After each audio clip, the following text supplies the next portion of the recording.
Okay, part two of my series on weight and balance. Today I just want to go over some terminology. So let's just get right into it. First of all, center of gravity. I already mentioned that in the last video, but the center of gravity is a point where if you could balance the airplane on your finger, that is the point at which it would balance. It's the point at which you can imagine all weight acting through. Okay, and in the last video I used this symbol here to represent the center of gravity. Okay, the next term is station. So station just refers to a particular location in the airplane that weight can be loaded. So in this example, the front seats are one station, the back seats are another station, the baggage areas are each a station, and the fuel tank is a station. The distribution of the weight throughout the airplane matters. So when we're doing weight and balance calculations, we need to know how much weight is in the different stations. Okay, the next two terms are arm and datum line. So like I said, we need to know where the weight is distributed throughout the airplane. And we have these different stations, the front seat, back seat, the baggage areas, and we need to have some way of specifying where in the airplane that is. So we measure the distance of each station from a particular reference line, and this reference line is called the datum line. So the datum line in many small airplanes is the firewall behind the engine. It could also be the tip of the propeller spinner. It just depends on the airplane. It's just an arbitrary point from which we measure the location of all the different stations. So the arm then is the distance of a station from that line. So for the front seat, it would be measured, it's typically measured in inches.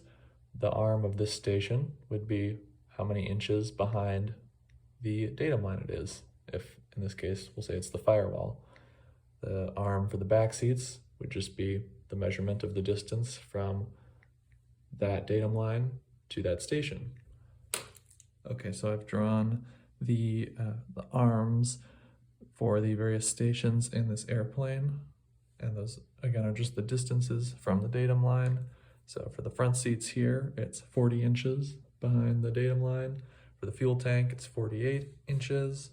The back seat is 73, and baggage areas 1 and 2 are 95 and 123 inches. The next term is moment. A moment is a tilting force. So we said before that the center of gravity is the point at which the airplane would balance if you could put it on your finger. So think of it like a big seesaw or like a scale or something. So you can imagine if you have a seesaw and you put 100 pounds, say, right exactly in the center, that's not going to tilt it one way or the other because it's at the center where it rotates around. It's not going to have any effect. If you put 100 pounds just a little bit away from the center, it's going to push it down to that side, but it won't be as dramatic as if you put 100 pounds way out at the end. That will have much more of a tilting force. So same way in an airplane, not just the amount of weight, but where it is in the airplane matters in relation to the center of gravity. The further a weight is placed away from the center of gravity, the more of a tilting force it's going to have on the airplane. And those tilting forces are referred to as moments. Okay, so next I want to cover a couple of different airplane weight terms. So the first one is empty weight or basic empty weight. This is just the weight of the airplane with nothing else in it. So no fuel, except typically it includes the unusable fuel. No passengers, no baggage, nothing like that. Just the empty airplane with all permanently installed equipment. And typically for small airplanes, this is including full engine oil. You'd have to check the pilot's operating handbook for specifics, but yeah, just the empty airplane. So this weight, for example, would change if you had some different avionics taken out or put into the airplane, and then it would have to be reweighed and you'd get a new basic empty weight. Next we have maximum takeoff weight, also sometimes called maximum gross weight. This is the maximum weight that the airplane is allowed to take off or to fly at.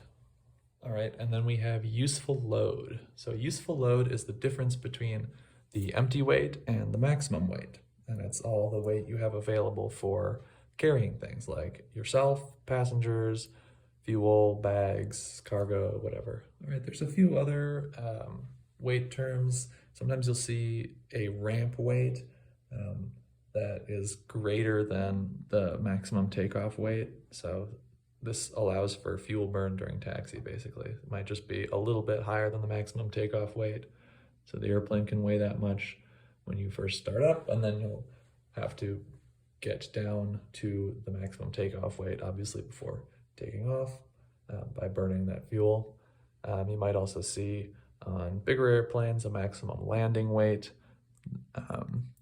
That's usually less than the maximum takeoff weight, not common on small airplanes. So that's it for part 2 of weight and balance.